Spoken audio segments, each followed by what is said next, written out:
Boa noite. Glória a Deus, aleluia. Eu louvo a Deus pela vida dos irmãos, essa maravilhosa bênção de músicos aí, a turma de Pirá. Desde já agradecer ao irmão de Pirá que me pediu para ministrar a palavra hoje aqui. Mas também louvo a Deus pela igreja de Baixa Grande. Tem uma multidão ali que é de Baixa Grande. Dá uma olhada para o fundo aí.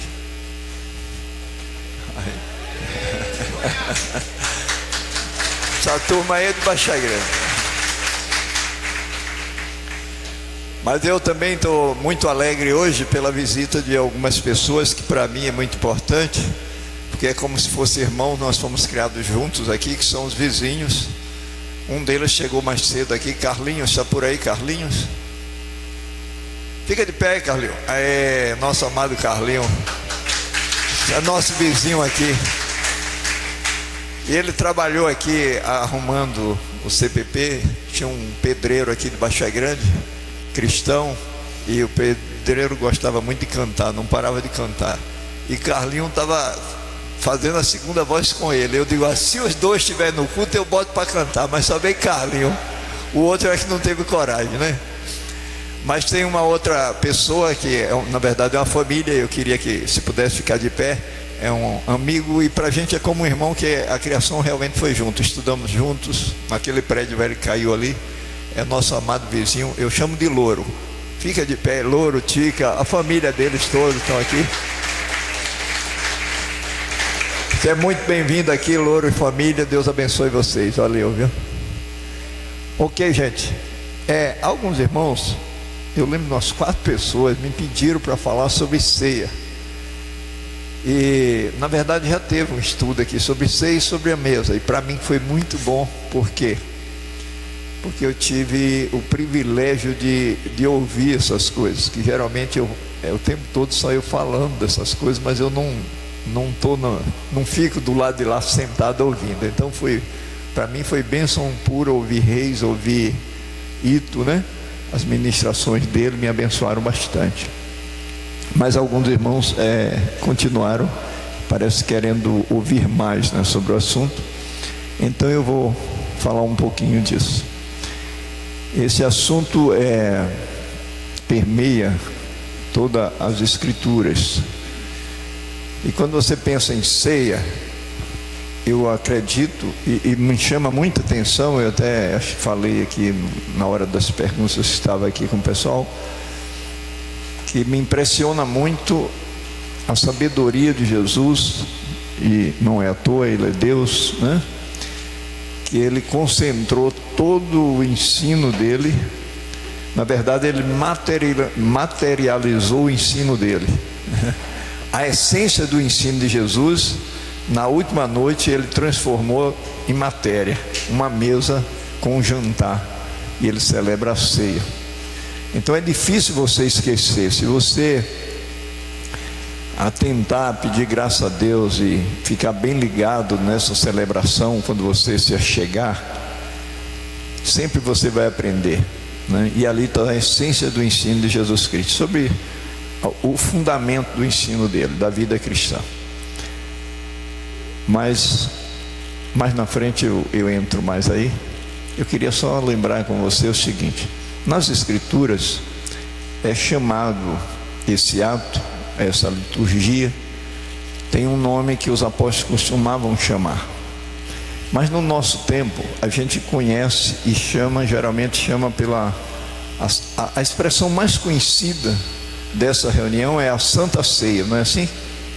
É a que mais se conhece. Mas eu teve um momento na minha jornada que eu comecei a rever os conceitos que eu tinha aprendido. Não uma checada, de vez em quando é você pegar aquilo, a bagagem que você tem, e dar uma conferida para ver se realmente é bíblica, né? E aí eu fiquei chocado, porque quando você procura a expressão Santa Ceia na Bíblia, não existe essa palavra na Bíblia. Você já percebeu? Não tem nenhuma citação o nome Santa Ceia. E qual é a outra expressão a segunda mais conhecida. Santa Ceia é que todo mundo fala, né? Mas não tem a expressão Santa Ceia. Não era assim que os apóstolos chamavam, não foi assim que Jesus chamou. Qual é a outra? A outra é a ceia do Senhor. Vou falar ceia do Senhor, não é? Sabe quantas vezes cita na Bíblia a ceia do Senhor? Só uma, em Coríntios 11. Tem uma citação em Coríntios 11, quando Paulo disse que aquilo que vocês tomam não é a ceia do Senhor. Só tem essa citação. E como que era chamada? Então a expressão que eles chamavam, está no livro de Atos, você vai encontrar algumas citações dela, era chamada a reunião de partir o pão. E aí para mim tem muito mais sentido a própria expressão, o tema. Quando diz assim, é Santa Ceia, eu já fico um pouco, né? Não, Júnior, eu quero te convidar para a gente ir tomar a Santa Ceia. Rapaz, só em falar isso você já começa a tremer na base, né? Tem que ser santo, né? Já dá aquela impressão de santo, de santidade, de estar correto e tudo isso. Mas quando você ouve assim, vamos para a reunião de partir o pão, qual o pensamento que vem? Você está aberto para dar e receber. Você está indo para compartilhar, né? E também doar, compartilhar e receber aquilo que os irmãos levaram, né? Então há uma troca, uma mutualidade. Mas o que eu queria que você atentasse bem é na própria palavra ceia. Isso tem muito sentido para a gente. Ceia, essa é a primeira coisa que eu guardo na mente, né, nesse assunto. O que significa ceia para mim? Por que que Jesus não colocou o nome almoço? Por que que não botou de jejum? Por que que ele escolheu ceia? E aí lá vai um problema que geralmente, principalmente as igrejas evangélicas, católica também de vez em quando cai nesse erro. Celebra de dia. Se você me convidar para ir tomar a ceia na sua casa, eu devo chegar lá a que horas? Eu posso chegar de manhã? Não, por quê? Porque aí eu vou lhe quebrar de manhã, meio-dia e de noite.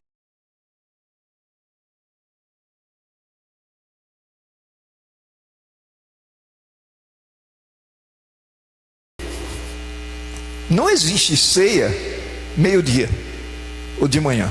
É de jejum ao almoço. Então a ceia foi escolhida por Jesus para essa reunião que ele concentrou todo o ensino, a essência do ensino dele. Ele escolheu o turno da noite, tem um porquê. Porque as outras refeições você toma para trabalhar. Você toma para ir labutar. Sabe o que é labutar, não? Eu já tinha falado antes, né? Senão tu não sabia. Isso é o linguajar nosso aqui, da nossa região. Eu não sei se você tem essa linguagem. Labuta, né? Mas na Bíblia tem a palavra labuta. Agora a ceia é a refeição. Hoje não é mais, porque o povo agora trabalha 24 horas. Mas antigamente era a refeição do descanso. Você comia para descansar, para aproveitar com a família, tá ali com a família, reunido com a família, e ali vinha o descanso. Então é o primeiro ensino que Jesus quer que você aprenda. A primeira coisa na vida cristã chama-se descanso. Se você quer andar com Cristo e não aprender o descanso, você não vai aguentar. Não é à toa que hoje tem muitos ministros, muitos servos de Deus maravilhosos, homens de Deus, que estão estressados, esgotados, aí batendo na porta de psicólogo, né? e tudo mais. Por quê? Porque não aprenderam a descansar.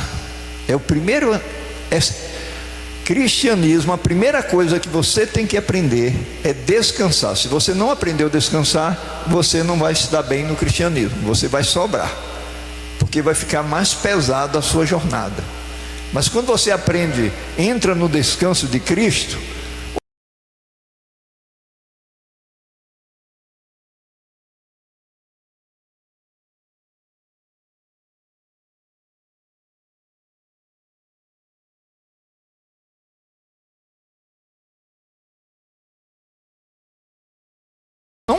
não sou eu que faço, é a graça de Deus que faz em mim. Não era cansativo para ele, aquilo ele fazia de boa. Quando você aprende o descanso, então todo o trabalho para você é pouco, não quer dizer nada. Por quê? Porque você está descansando. Quem entra no descanso de Deus repousou, não cansa mais. Se você aprendeu que Cristo é seu descanso, não cansa mais. Mas tem muita gente cansada fazendo a obra de Deus, dizendo pesada, a obra de Deus é um peso, um cansaço. Por amor de Deus, é uma diversão. É uma diversão. Então essa é a primeira coisa. Foi por isso que Jesus escolheu a refeição da noite, que é a refeição do descanso, a mensagem do descanso. E de onde vem isso? Vai lá para Gênesis, capítulo 1. Talvez não precisa ler, que você sabe de cor. Capítulo 1 de Gênesis, o que é que tem lá? Vamos lá, me ajuda aí. O que é que tem?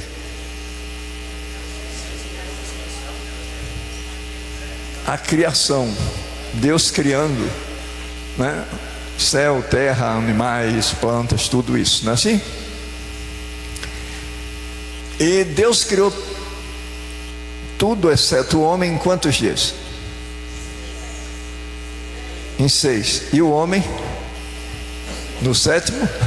Eu estou tentando induzir você ao erro. O menino ali caiu, disse no 7º. O 7º foi o descanso, meu filho. O homem foi criado no final de que dia? Diga sexta-feira. Sou criado no fim da sexta-feira. Eu fui criado sexta-feira de tardinha. Na viração da tarde, por aí assim. A tardinha, não é isso que está escrito lá?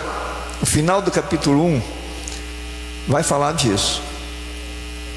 O homem foi criado na sexta-feira. A última coisa que Deus criou, acabando a sexta-feira, Deus criou o homem. É isso que está na Bíblia? Sim ou não? Como diz a de Macedo, sim ou não? Dizia, parece que não está nem pregando mais, né? Não quer mais ouvir. Final da sexta-feira, Deus cria o homem. O sábado é o dia do descanso. O sábado é que dia da semana? É o 7º dia da semana, não é isso? Presta bem atenção, olha. O sábado, qual é o primeiro dia da semana? Domingo. E segundo é o segundo. Poxa, né? Aí está demais. O sábado é o 7º dia. Para Deus ou para o homem? Para Deus. O homem foi criado no fim da sexta. O sábado para o homem é o primeiro dia que ele viu. Então percebeu que o homem começa descansando. Ele nasce na sexta, no fim da sexta, à tardinha. O que ele vê logo é a noite. Não sei se dormiu, porque foi criado tudo novo. Eu acho que não dormiu, deve ter perdido a noite aquela, né? Só olhando para as estrelas aí. Mas julgando que ele tenha dado um cochilo, não sei. O primeiro sol que ele viu nascer foi o do descanso, o sábado. Então Deus nos criou primeiro Primeira coisa que Deus quer que você aprenda é descansar nele. Lembra do hino que cantou aqui de tarde? Como é que dizia? É meu, somente meu. Vai lá. Senão eu chamo Rita. Deus disse que é dele todo trabalho, e o seu trabalho é descansar nele. E isso é um trabalho para a gente. Tem gente que não consegue descansar. Então tem que aprender a descansar em Deus. Então sábado foi o primeiro dia para nós, mas para Deus foi o sétimo. E aí Deus pede para guardar. Então essa é a mensagem do Velho Testamento, a primeira lição que o homem teve que aprender, e a mensagem que Jesus passa na ceia, quando ele escolheu para ser à noite. Por que o povo gosta de cear de manhã? Aí vai perdendo o sentido de tudo e não entende descanso. Depois fica reclamando. Estão passando a mensagem errada, a mensagem literal, física do ato de Jesus. Então você aprenda a descansar e aprenda a passar o recado que Jesus passou. Ele poderia ter escolhido o café da manhã para dar ceia. Por que ele não escolheu? Poderia escolher meio-dia, mas ele escolheu foi à noite, descanso, a ceia. Então essa é a primeira mensagem que eu guardo no meu coração e me faz muito bem. Eu gosto de trabalhar, eu não gosto de ficar parado, mas para mim não reclamo do trabalho não. É o tempo todo trabalhando. Para mim estou brincando, não esquento com isso não. Teve um irmão que disse: irmão, trabalha. Para mim eu estou brincando. E ainda se vacilar eu pego minha bike e vou pedalar. Se o tempo dá uma brechinha, eu vou brincar mais ali na estrada, Mas existem várias outras coisas a ser aprendidas que aqui hoje não dá tempo para a gente falar de todas. Mas tem algumas, as mais centrais, eu vou tentar ver se o tempo permite da gente entrar. A segunda mensagem é a própria vida de Jesus. Mensagem central da primeira vinda de Jesus chama-se graça. A essência do que ele, se fosse para resumir, ele veio manifestar a graça. Diz o livro de João, o Evangelho de João, capítulo 1, vai falar que o Verbo se fez carne e habitou entre nós, cheio de graça e verdade. Então, graça foi a mensagem central. E graça é a essência do Júnior, do Evangelho, né, Júnior? Ministrou hoje aqui? Eu perdi isso uma aula, rapaz. Fiquei. É a essência do Evangelho. E a ceia, a mensagem que ela quer passar para quem estiver assistindo, olhando, é graça.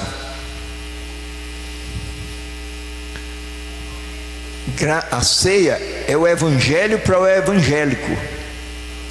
O povo quer ouvir Evangelho em pregação. Não, aí é para quem ainda não conhece a verdade. Para o evangélico, o Evangelho é a ceia. Se você não entende o Evangelho, você vai ceiar para condenação. É a mensagem central daquela mesa. O que é que tem na mesa? As pessoas da mesa. Tem um homem santo. Como é o nome dele?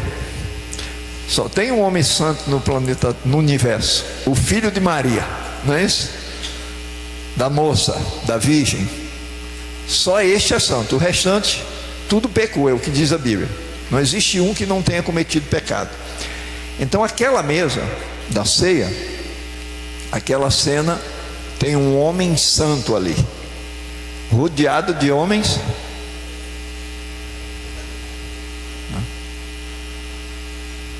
Então essa é a mensagem do Evangelho. O santo que convida os pecadores a estar na mesa dele, sentado como santo. Ele pagou sua conta lá. Então Deus vê você como um santo. Você sabia disso? Mas você se vê como? Você se vê como um santo? Deus te vê como um justo. Por que Ele te vê como justo?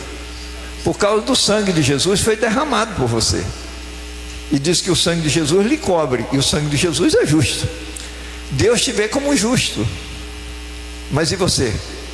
Você se acha justo? Então nós somos justificados. Nós somos santificados. Então toda vez que você vai à mesa, se você não tiver com isso na cabeça, está tomando para condenação. Você está achando que merece. Alguém merece sentar naquela mesa com Jesus? Ninguém merece. Então a mensagem que está ali explícita é graça. Aí eu lembro da história de Mefibosete no Velho Testamento, quando Davi disse para ele, um cara que todo mundo pensava que Davi ia mandar matar, a mesma coisa. O que é que você merece? Se Deus lhe chamar agora, baseado nas suas obras, você acha que você vai para onde? Essa daqui já sabe direitinho. Se você parte hoje e Jesus não morreu na cruz por você, vamos dizer que Jesus não tenha morrido na cruz, qualquer um aqui morre hoje sem Jesus ter morrido na cruz, você acha qual seria seu destino? Você acha que Deus ia aceitar você morar com Ele? No céu não entra pecado. Tem alguém aqui sem algum? Que não tem zero? Está zerado de pecado, não tem nenhum? Sem o sangue de Jesus? Não tem. Todos pecaram e destituídos estão da glória de Deus. Romanos capítulo 3. Todos pecaram. Então tinha um homem que todo mundo achava que Davi, quando se tornou rei, ia mandar matar. E Davi perguntou por ele, disse assim: onde está Mefibosete? Alguém sabe? Alguém sabe aí, um descendente de Saul? Saul foi o cara que mais perseguiu Davi, queria matar Davi e não conseguiu, Deus livrou. Então quando Saul morre, o povo fez Davi rei, e todo mundo pensou que Davi ia matar os filhos descendentes de Saul. Porém Davi queria honrar, porque Davi tinha feito uma aliança com Jonatas. Se tem um cara que para mim eu devo tirar o chapéu no Velho Testamento, chama-se Jonatas. É o cara que ensinou a Davi o que é aliança, que Davi não sabia. Olha na aliança que foi feita entre Jonatas e Davi, quem é que dá coisa ao outro? Davi não dá nada a Jonatas. Jonatas dá a capa, dá a arma, dá tudo, e ainda dá o reino. Diz assim: olha, eu sou o sucessor do meu pai, eu serei o rei, mas eu vou fazer uma aliança contigo, onde tu vai ser o rei, eu vou ser o segundo. Naquela aliança só quem perdeu é Jonatas. Dá uma olhada lá. Na tua aliança com Jesus, quem é que perdeu? O que é que tu perdeu? Perdeu, mas tudo que tu perdeu não prestava. Tu perdeu a pinga, o cigarro, o fumo, a prostituição, os vícios. Foi ou não? E tu andava nesse mundo também, menino? Eu te conheci com a carinha de santo.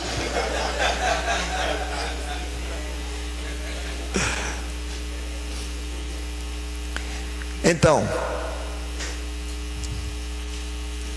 um rapaz chegou e disse assim: ó, tem um parente de Jonatas ou de Saul escondido em tal lugar, em Lodebar. Aí tem palavra, pregações e mais pregações sobre Lodebar, e livros e mais livros sobre Lodebar. Mas ele estava escondido lá em Lodebar. Por que eu digo que estava escondido? Porque Saul deixou uma fazenda em Benjamim, na tribo de Benjamim. E Jonatas, o Mefibosete, deveria estar lá na fazenda. E não estava. Abandonou a fazenda e estava morando de favor em Lodebar. E mandaram buscar. Isso aí é 2 Samuel capítulo 9, se você quiser ler em casa. Mandou buscar, e quando ele chega tremendo de medo, Davi disse: não temas. Por quê? Porque o cara estava batendo um joelho no outro, não estava aguentando ficar em pé. Não temas.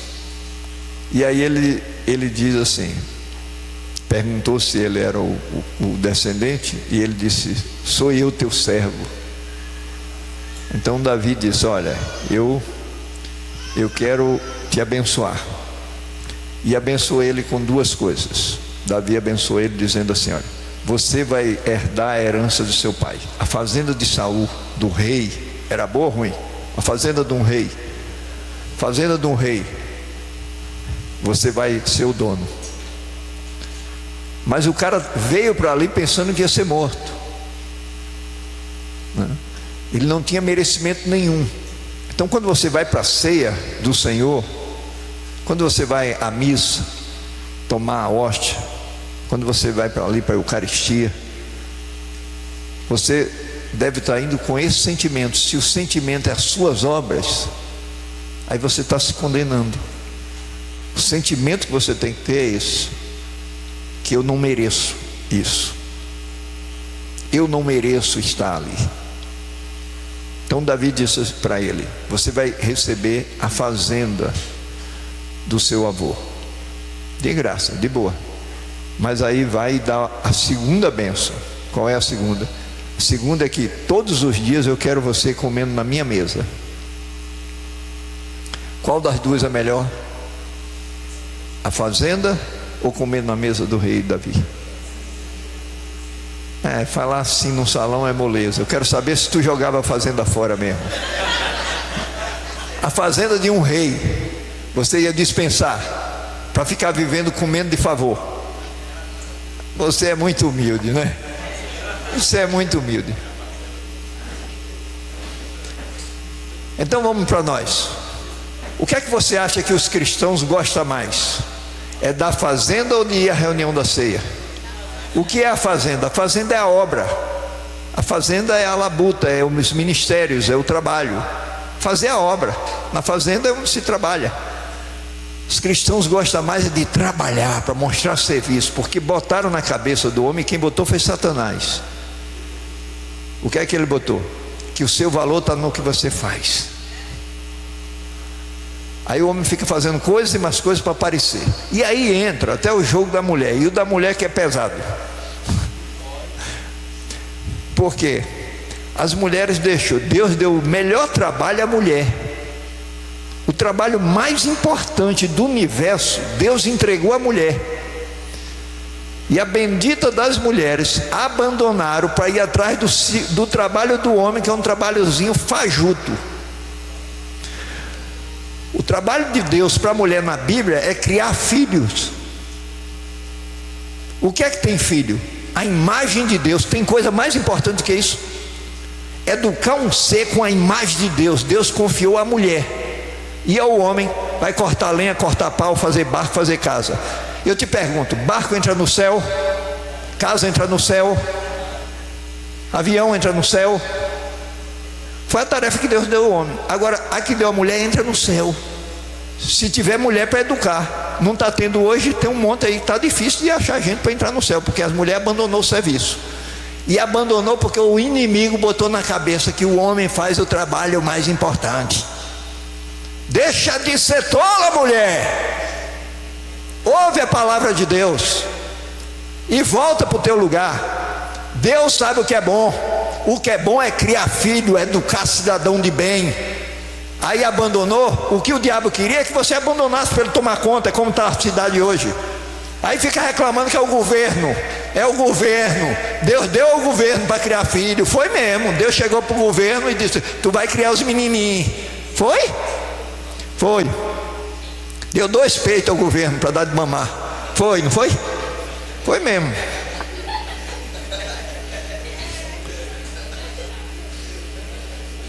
Então aí fica a mulher entrando na onda de Satanás, de tomar lugar de homem. Evangelho, precisa conhecer. Então a mensagem de graça está embutida lá. Davi deu a ele a fazenda e deu a mesa, comer a minha mesa. Mas presta bem atenção, você cristão. Quando eu chamo cristão é católico e crente, que para Deus não tem esse negócio de crente católico. Lá no céu não tem bandeira, não tem quarto de crente, quarto de católico, não tem nada disso. O Salvador do crente morreu numa cruz, o do católico também morreu na cruz. O Salvador do crente nasceu de uma virgem, o do católico também nasceu de uma virgem. Eu desconfio que é o mesmo que a gente está falando, não sei por que essa briga. Então, os cristãos valorizam mais fazer a obra de Deus do que descansar, aprender o descanso e honrar o grande benevolente Jesus Cristo naquela mesa. A maioria tem a mesa apenas como um ritual que ele deve cumprir, porque se ele não cumprir, ele não é cristão, porque Jesus ordenou que fizesse. Mas para você ver o descaso, Jesus falou assim: faça isso todas as vezes em memória de mim. Jesus não disse que dia era para fazer a ceia. Todas as vezes que reunisse em memória dele, devia tomar a ceia. Pode ser feito todo dia. Se você olhar em Atos capítulo 2, verso 46, os apóstolos tomavam a ceia todos os dias. Por quê? Porque valorizava a ceia. Os crentes não entendem de ceia. O que é que faz? De mês em mês, e alguns de ano em ano. Tem igrejas cristãs, evangélicas, que tomam ceia de ano em ano, e a maioria de mês em mês. A única igreja que toma ceia todo dia é a católica. Toda missa é ceia, toda missa tem ceia. Se está ensinando certo, ali temos problema, mas é a única igreja que celebra, toda vez que tem missa, celebra a Eucaristia. Já os crentes gostam de fazer muito culto, mas é para fazer a obra, porque o que ele valoriza é a obra, não é a ceia. A ceia não é interessante. Então, na cabeça de Jesus, a prioridade é a mesa dele. Davi, com Mefibosete, mostrou isso. Disse: olha, te dou a fazenda de graça do rei, mas tem uma outra coisa: você tem que comer todos os dias na minha mesa. Aí ficou um dilema. Qual era o dilema? O dilema, quando você lê a Bíblia, é que Saul morava na tribo de Benjamim. É tipo os estados da Bahia aqui, do Brasil. Israel tinha 12 tribos, 12 estados. Benjamim era um. E Davi morava em Jerusalém, que é em Judá, em outro estado. E ele ganhou a fazenda no estado de Benjamim, e tinha que comer todo dia no estado de Judá. Qual é o dilema? Que não tinha avião. Tinha avião naquele tempo. E como é que ele ia na fazenda e comer na mesa do homem? Não tinha jatinho. De bicicleta? Você está maluco? O homem tinha os dois pés quebrados, não podia montar bicicleta. Para acabar, diz lá que Mefibosete era aleijado dos dois pés. Então ele tinha que fazer uma escolha. Quando você lê o texto, leia com atenção. O último versículo da história diz assim: passou Mefibosete a morar em Jeru. Mas será por que ele escolheu Jerusalém para morar? Ele poderia ter escolhido morar lá em Benjamim, que era onde estava fazendo. Mas ele mudou para morar em Jerusalém. Por que será? Porque ele ficou grato a este rei. O amor de Cristo nos constrange.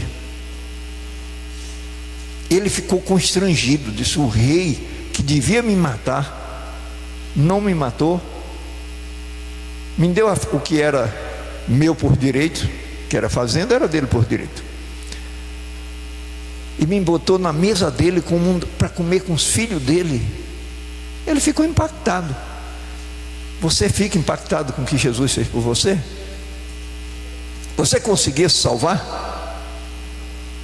Não. Se tivesse um ser humano, um só, que conseguia passar pelo crivo do juiz Deus, da justiça divina, se tivesse um só, você acha que Jesus viria morrer na cruz? Você acha que Jesus gosta de dor e sofrimento? Jesus veio morrer na cruz porque não tinha um justo sequer na terra. Está escrito lá em Romanos: não há um justo, nenhum sequer. Por isso que Jesus morre na cruz. Isso não te constrange? A morte de Jesus me concede morar no céu. Não são as minhas obras que me dão a entrada no céu. Então Mefibosete muda para Jerusalém. Você já mudou? Já mudou para Jerusalém?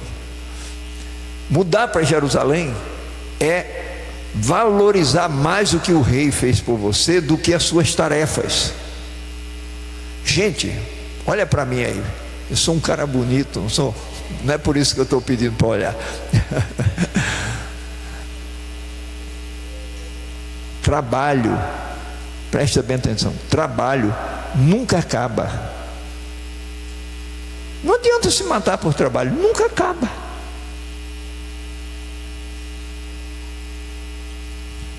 Você pode trabalhar como for hoje, amanhã está cheio de trabalho de novo. Então é você que tem que saber administrar o que é importante na vida. Então essa é a lição que ele quer ensinar. Na vida, a coisa mais importante que tem é ser grato a Jesus pelo que ele fez. Me amou, ninguém nunca me amou assim, de morrer numa cruz por mim, derramar o sangue dele por mim. Então Jesus nos convida a sentar à mesa dele, como Davi convidou a Mefibosete. E o cara era aleijado dos pés, mas na mesa do rei diz que ele era, todo mundo que via achava que era um dos filhos do rei, não via defeito nele, que os defeitos estavam debaixo da mesa. Ou seja, a mesa do Senhor não é o lugar para você ir tratar de pecado. Fica debaixo da mesa os seus defeitos. Não é sobre a mesa os seus defeitos. Seus defeitos devem estar abaixo da mesa. Acima da mesa, você está face a face com Jesus. E para Ele você é santo, é justo, né? Ele não está olhando para o que está embaixo da mesa. A reunião não é para isso. A reunião é para memorar Ele. É uma das palavras que você deve deixar guardada. Qual é o foco?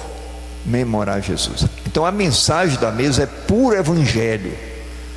Mas os evangelhos não querem esse evangelho. Quer evangelho de palavra, de pregação bonita, e por aí fica. Muito bom ouvir o evangelho, sem problema. Mas o evangelho mais importante é o que Jesus pediu para você praticar. Se chegar àquela mesa, sempre Mefibosete dizia assim: eu sou um cão morto. Ele se chegava à mesa com essa atitude. Você lembra que Paulo diz, quando ele fala de ceia, no verso 11 de Coríntios, capítulo 28, ele diz assim: examine-se cada um. Completa para mim.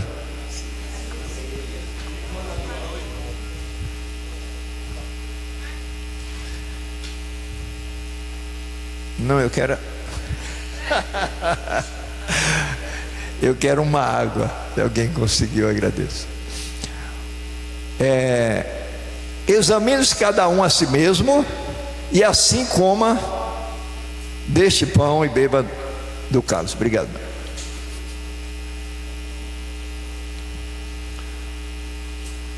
Então o pedido ali ou a exigência, toda vez que você vai à mesa, você deve fazer uma coisa. O que você tem que fazer?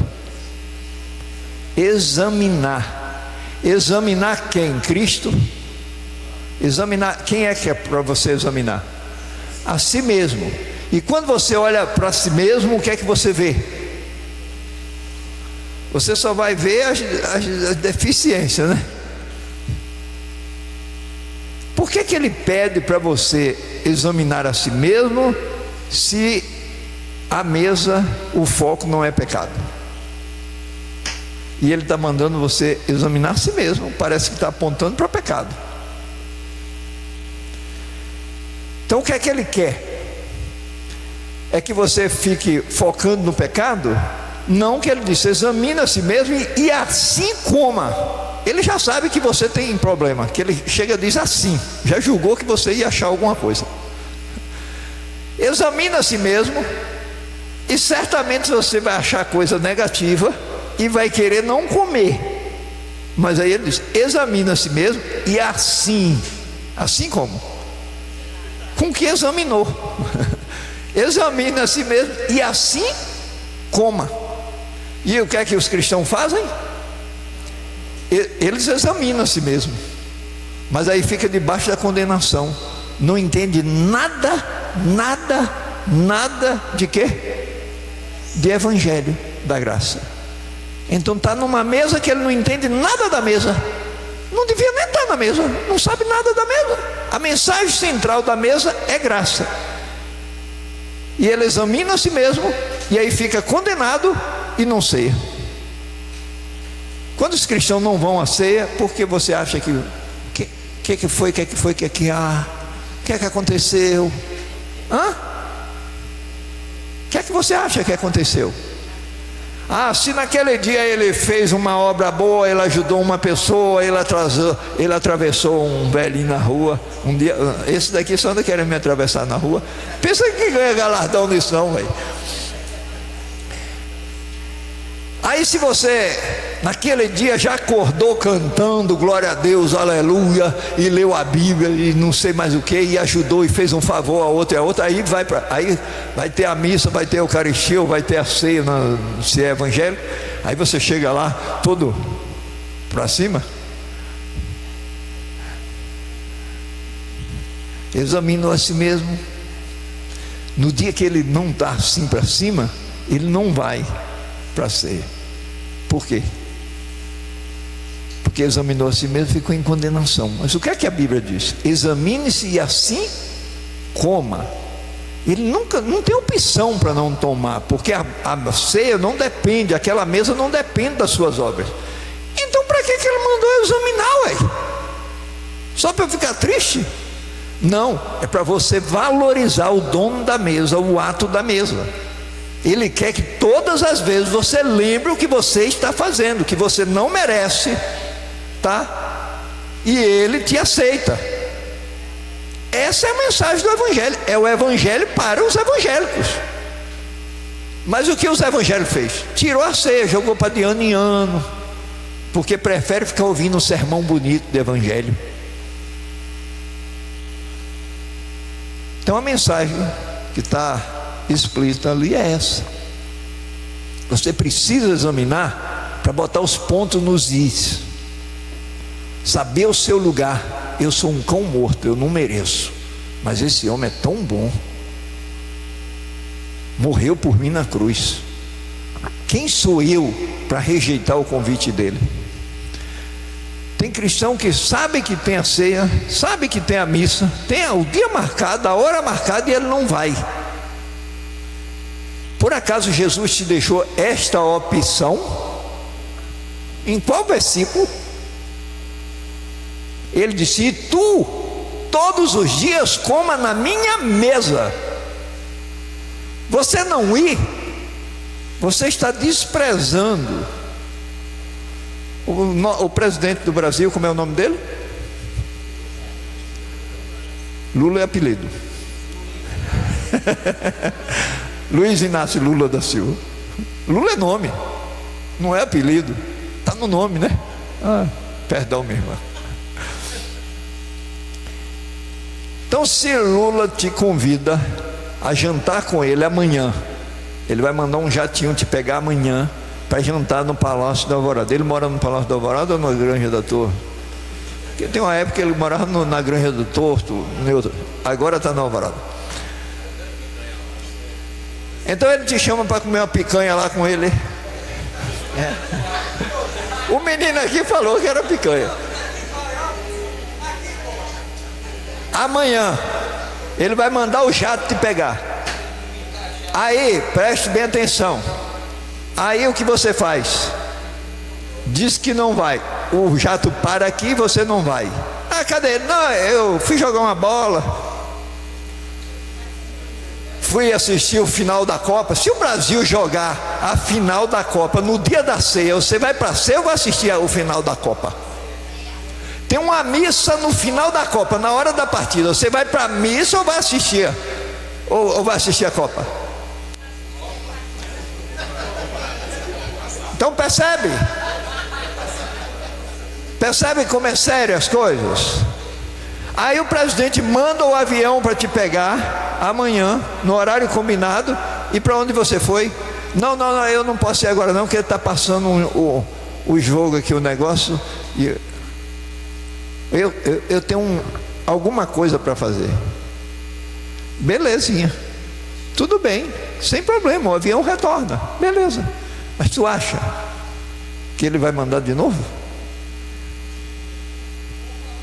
Você está desonrando. Você está desonrando o convite daquela pessoa.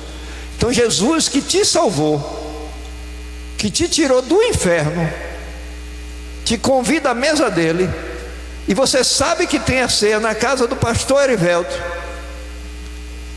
e não vai. Por que não foi?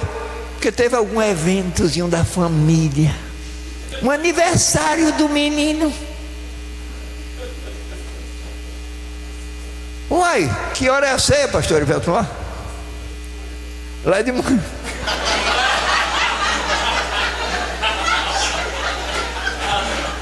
O senhor poderia ter me evitado essa.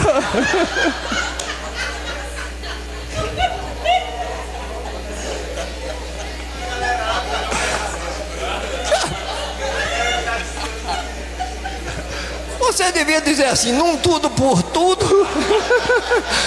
Num tudo por tudo, vamos pular esse negócio de hora.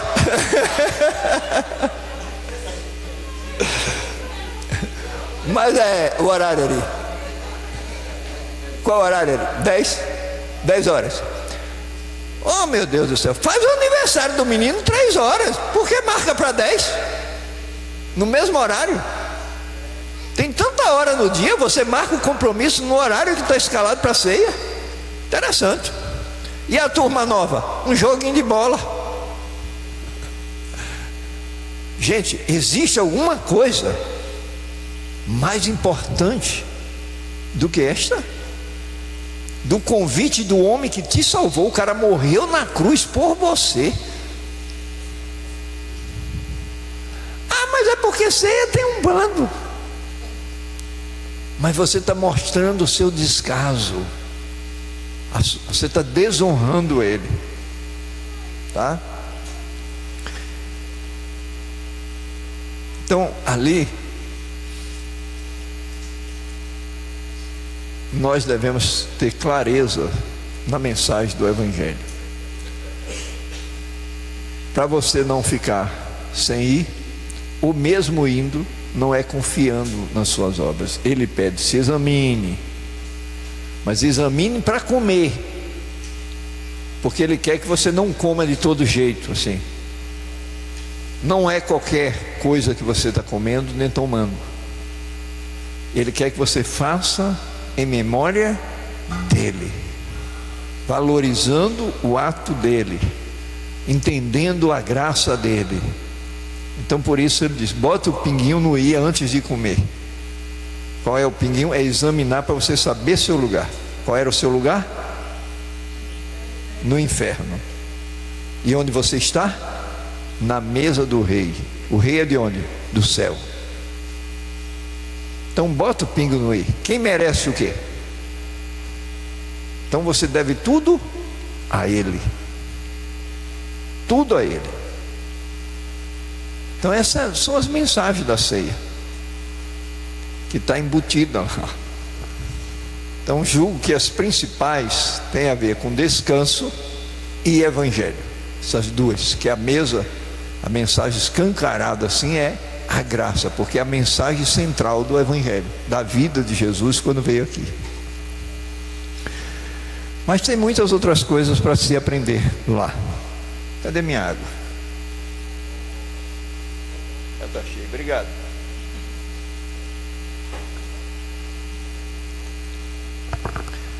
Terceira coisa. Quando Jesus quis celebrar a ceia, ninguém sabia de ceia. Ele não falou, ele passou 3 anos e meio com os 12 apóstolos, os caras que ele treinou, e não falou de ceia. Foi um assunto que ele guardou. Ele não fala, ele pratica. Jesus é o homem que ele fazia e ensinava. Ele não ensinava para fazer. Atos capítulo 1 começa assim: fiz o primeiro tratado ao Teófilo acerca de tudo que Jesus Cristo começou não só a fazer, mas a ensinar.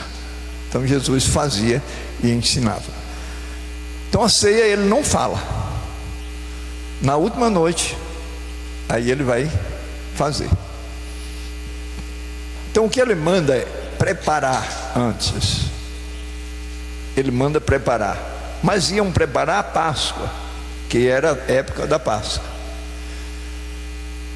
Então perguntaram para ele onde queria comer a Páscoa. Ele disse e falou para ele: vocês vão antes e prepara.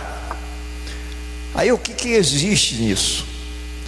É que esta reunião é a única, pelo menos até hoje eu não encontrei outra. E não pense que eu não procuro, eu procuro. Mas já procurei e não consigo achar. Se vocês acharem, me avisem. A única reunião marcada por Jesus. Não encontrei nenhuma outra que Jesus marcou. Disse assim: olha, amanhã vai ter um culto assim, assim. Como nós fazemos. Nossas reuniões é tudo marcado. Aqui é para dar ibope, né? A gente tem que marcar para ver se um convida outro. A de Jesus acontecia. Jesus chegava num lugar, juntava a gente e virava uma reunião. Ele nunca marcou. Não tinha outdoor lá proclamando. Só a ceia. Marcou 2 dias antes. Por que a ceia precisa ser marcada? Tem crente que quer tomar ceia sem marcar. Assim, se a gente estiver num momento bom, corre, pega ali o pão e a gente ceia. A ceia não. A ceia é a reunião que tem que ser marcada antecipadamente. Para quê? Para você se preparar. Preparar para. É a reunião mais importante. É a única liturgia ou prática de algo novo que Jesus trouxe. Todas as outras práticas que Jesus que tem para o cristão cumprir, já tinha no Velho Testamento. Acrescentou somente a ceia. E essa ele exige que seja avisada antes. 2 dias ele avisou antes. As outras nenhuma ele avisou antes. Por que essa ele avisa antes? E ele disse que é para preparar. Então é a reunião que você deve ir preparado para. Você vai preparado para a ceia? Ou você vai para a ceia pensando só em comer?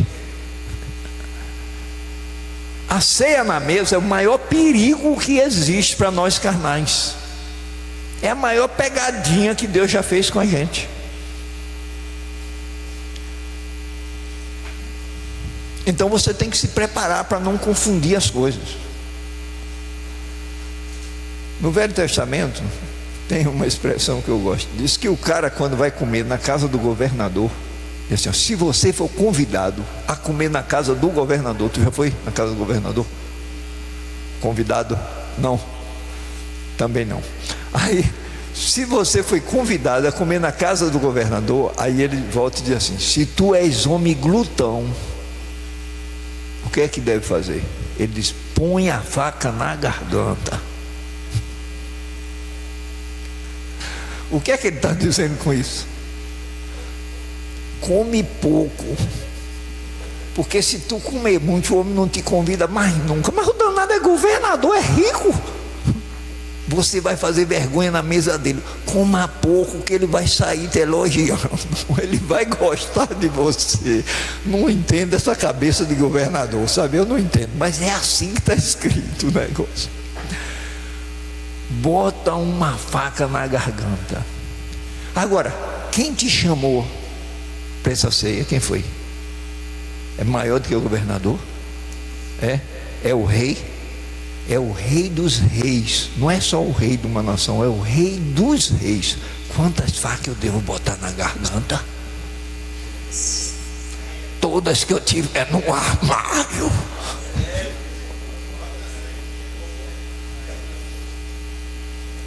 Tu sabe por que Paulo disse assim: se tu tiver fome, filho de Deus, tu come em casa. Tu não vai para lá com fome não, por amor de Deus. Quer comer para condenação, é certo. E com fome é condenação na certa. Diz Paulo no capítulo 11. Come, homem, em casa. Põe faca na garganta. Chega lá, tu come só um pedacinho, uma migalha de cada coisa, para não dizer que não desagradou, que a comida do homem estava ruim. Mas tem gente que vai para comer tudo e se guarda uma comida.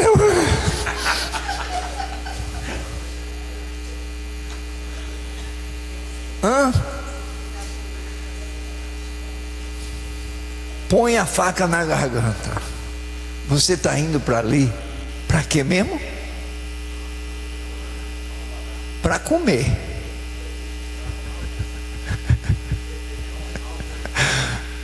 Eu estou indo para comer de Jesus. Tem duas comidas naquela mesa. A perigosa de comer, que é a que a gente gosta, mas tu tem em casa dessa. Não esquenta não. Dessa tu tem em casa. Em casa você come o que gosta. Na mesa do Senhor você come o que passa diante de você. Passou, eu pego um pedacinho. Eu não gosto não, mas eu pego um pedacinho. E eu escolho a comida em casa.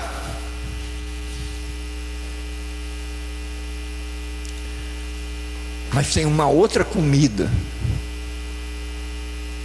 Você está indo ali a comer de Jesus, se alimentar de Jesus. Existe a comida natural e a espiritual. Então você tem que preparar seu espírito em casa antes de ir. Você precisa ir para a ceia preparado para. E aí tem vários sentidos do preparado. Mas é isso que você tem que ir. E ele te avisa antes, para dar tempo de preparar. Porque se não avisou, aí tudo bem. Você pode fazer de todo jeito, mas ele avisa antes. Você sabe que dia vai ter a ceia lá onde você congrega, não sabe? Então você já sabe. Se não se preparou foi porque não quis, porque não valorizou o evento. Então nós devemos ir preparado para. E aí esse preparado para tem dois sentidos, porque tem dois tipos de comida, sim ou não? Talvez alguns aqui não estejam entendendo nada, porque a maioria aqui ceia no jantar, não é assim?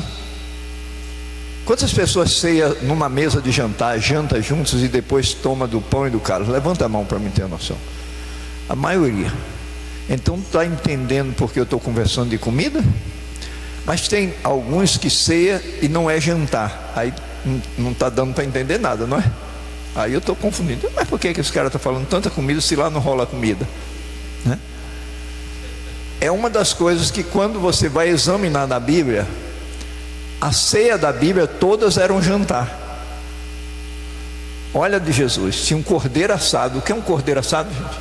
Um churrasco de ovelha. Ô, negócio gostoso. Quando a gordurinha queima, o cara endoida. Então todas as ceias na Bíblia é um jantar.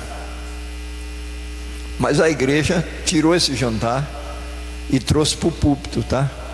E aí dá só um pedacinho de pão e um pouquinho de... umas dá suco de uva, outras dá vinho, né? Mas a ceia que Jesus celebrou e mandou que os apóstolos celebrassem era um jantar. Tinha comida à vontade. Parece que é uma pegadinha para você. Tem comida à vontade. Tanto é que a igreja de Coríntios, no capítulo 11, Paulo vai escrever exortando, porque os irmãos estavam entrando na carne, não era? Comendo tudo, e nem esperava chegar todo mundo, já tinha acabado o jantar, né? Então Paulo ali escreve dando uma exortação à igreja. Mas você precisa de preparação, porque existe dois tipos de alimento. Você precisa de preparação para levar o alimento natural. O que é que leva? Aí tem congregação, eu aqui em Baixa Grande, o pessoal reúne, tem acho que é 10 ou 11 casas, é Vanderlei, mas nisso, 11 casas, né? 11 casas que dar a ceia. Então a gente já passou por vários episódios assim, de casa combinar o que vai levar. Não, a gente combina para não sair. Todo mundo leva café e ninguém levou leite.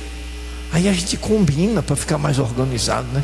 Senão aí um dia Bob leva cuscuz, outro cuscuz, aí eu vou morrer engasgado, tanto cuscuz. Então a gente combina, um leva pão, um leva bolo. Tão preocupado com a comida, a qual? A natural. Comida você tem em casa, não esquenta com isso. Você leva o que você e Jesus, ele não pediu para você preparar antes. Então ele quer conversar com você, ele quer relacionamento. Então é nisso que você se entende o que vai levar. Vou levar um ovo frito, vou levar um cordeiro assado, vou levar uma pizza, sei lá, não leva pizza não, tenta os meninos. Se levar cachorro quente, os meninos, meu Deus do céu, acaba com tudo.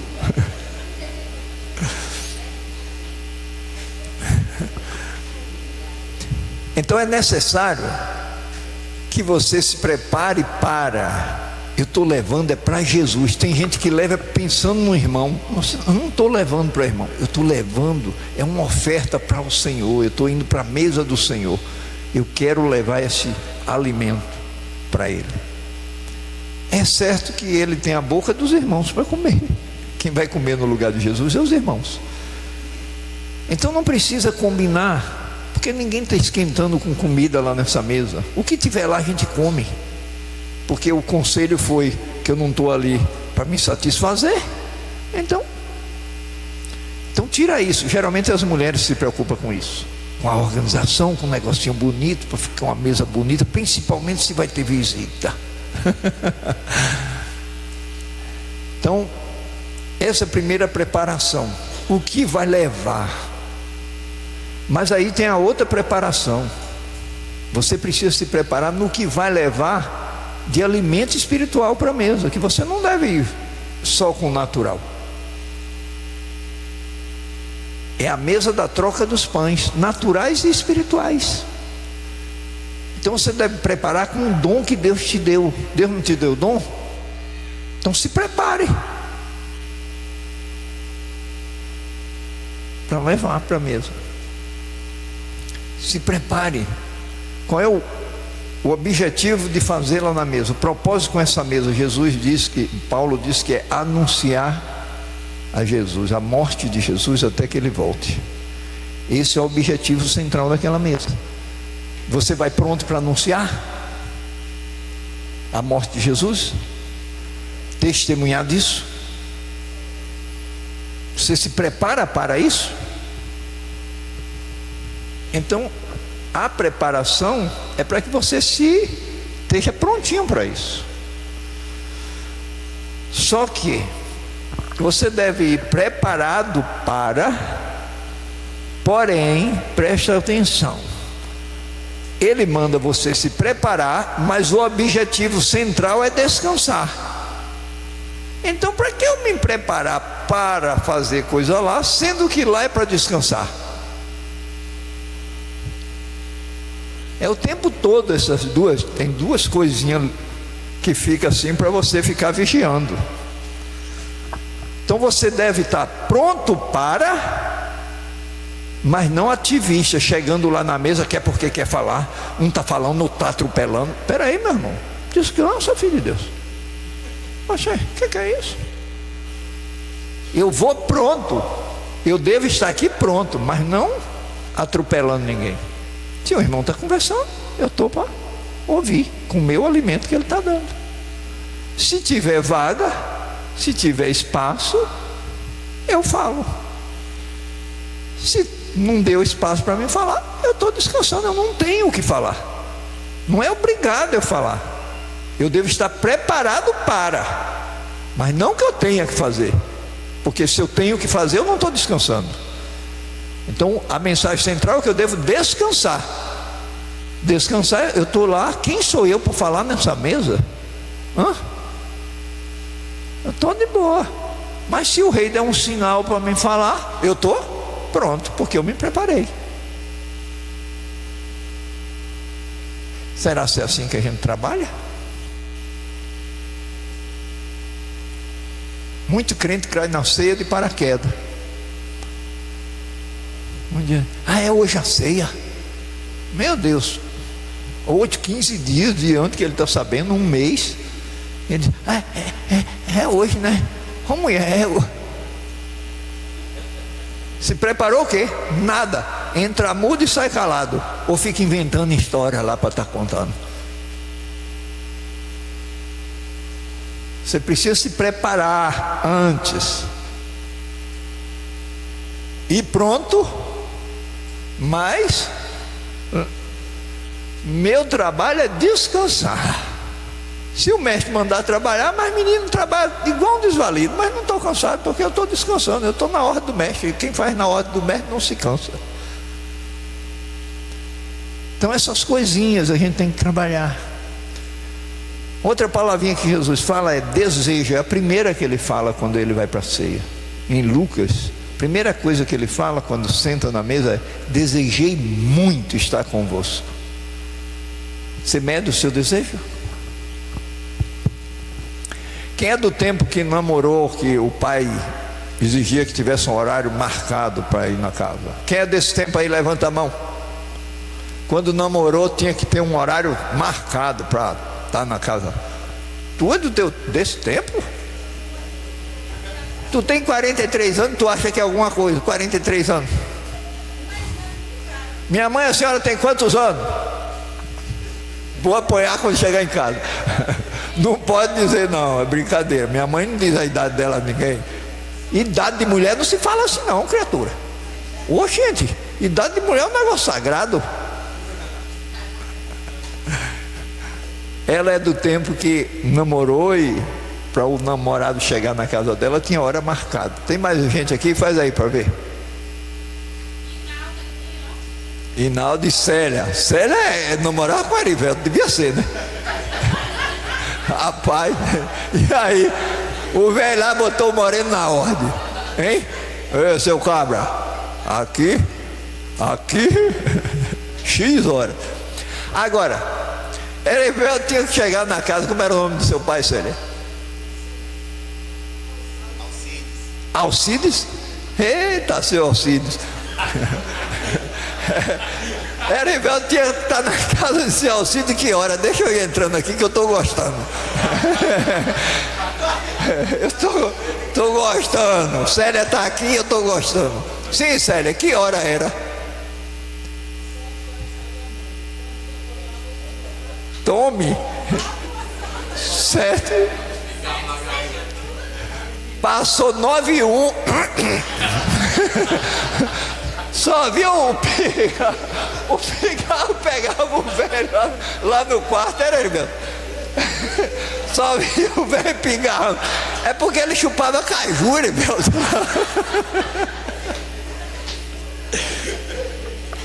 Agora, Célia, se Arivelto chegasse 8h15, o que é que tu entendia disso? Era para chegar 7, para sair 9. Esse cara chega 7h15, 8h15. Tu não ia falar nada a ele. Bem, por que tu tá chegando nessa hora? Tu não ia falar nada, mas tu ia pensar umas coisas. O que é que tu pensava?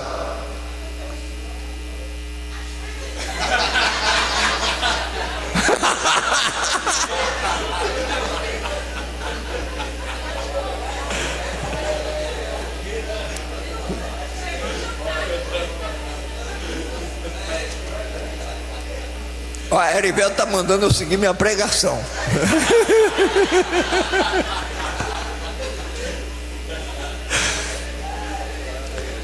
Mas me diga aí, qual a mensagem que é passada assim? A mensagem das entrelinhas, dona Inalda. Ele chegou 8h15, era para chegar às 7, para ir embora às 9.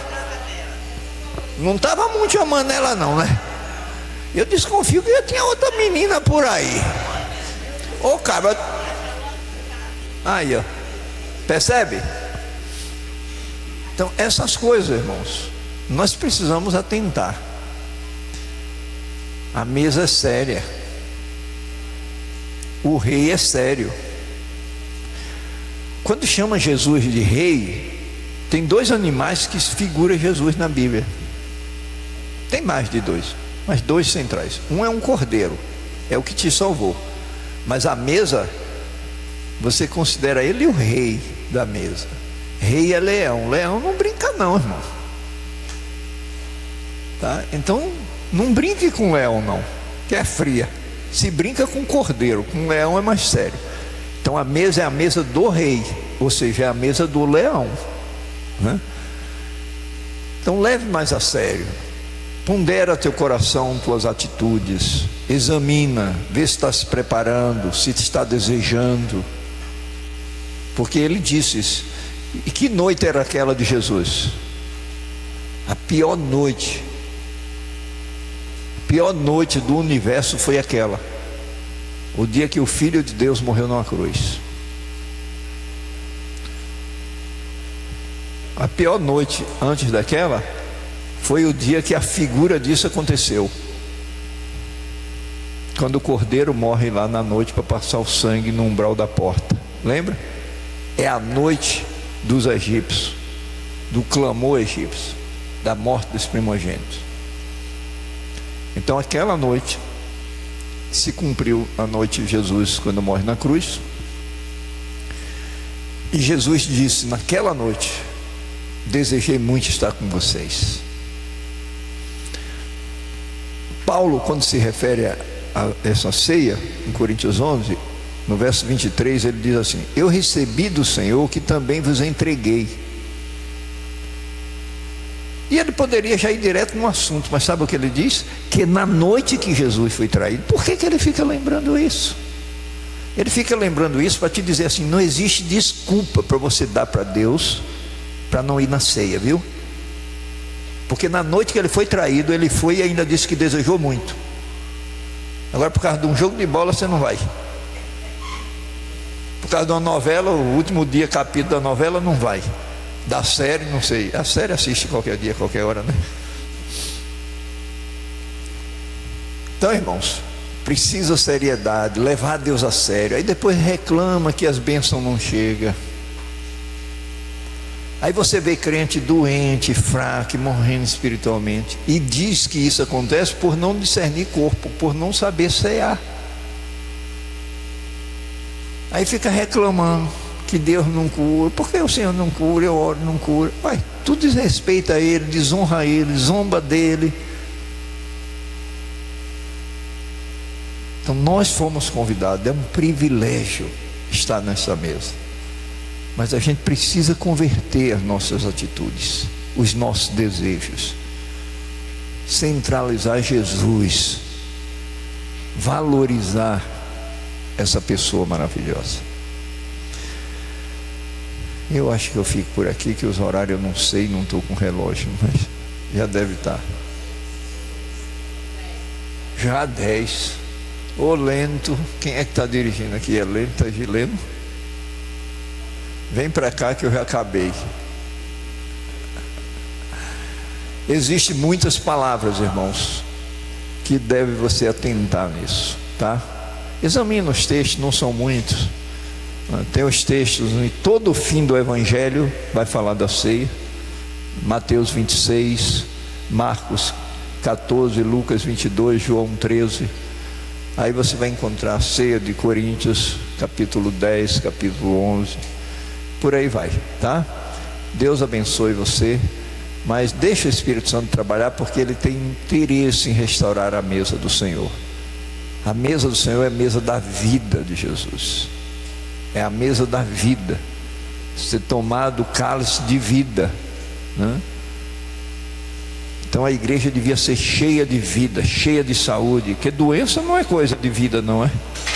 Doença vem da morte, tá? Então a igreja devia assim transbordar de saúde, de vida, de graça. E não transborda por quê? Porque não valoriza o que Jesus deixou condensado, materializado como a mensagem dele, a ceia. Então restaurar a mesa do Senhor, até qualquer saúde sabe, ou qualquer família sabe que a saúde da família vem de onde? Da mesa. A saúde da igreja vem de onde? Das pregações do povo? Não é não. A saúde da igreja vem da mesa. Atitude correta com o dono da mesa dá saúde aos crentes, tá? O restante é complemento, é ajuda, mas a real vitamina básica para o cristão está naquela mesa. Deus te abençoe em nome de Jesus. Guilherme, é você.